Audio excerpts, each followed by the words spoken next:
এই দুনিয়াতে তশরিফ এনেছেন। খাজা আব্দুল্লাহ খানে খাবার কি ছিলেন? সভাপতি ছিলেন।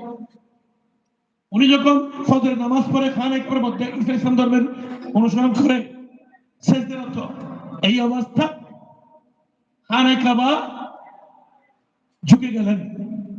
তখন খাজা আব্দুল্লাহ আব্দুল মুতালিব সেখান থেকে বেরিয়ে দেখতেছে কিরে কাবা শরীফ যাকে আমি আমার এত বছর বয়সের মধ্যে নামাজ কালাম করে আসছি, এই হানে কাবাসকে ঝুঁকে গেল কোন দিকে? খাজা আব্দুল মুতালিবের ঘরের দিকে। জোরে জোরে সুবহানাল্লাহ।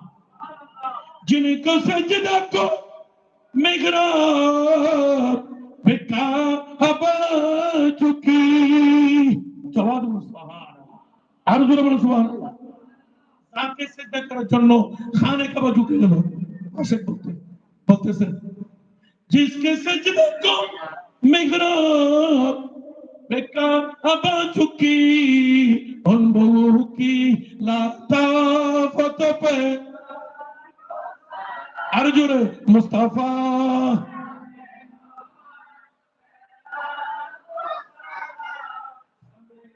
শোনো,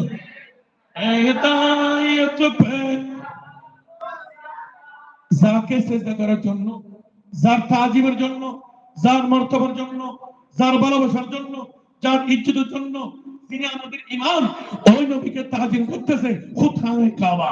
জোরে শুরু বলুন সুবহানাল্লাহ। তাজিমের রাসূল হচ্ছে ইমানের প্রথম শর্ত। খেয়াল করুন, দৃষ্টি বলে বুঝলেন না?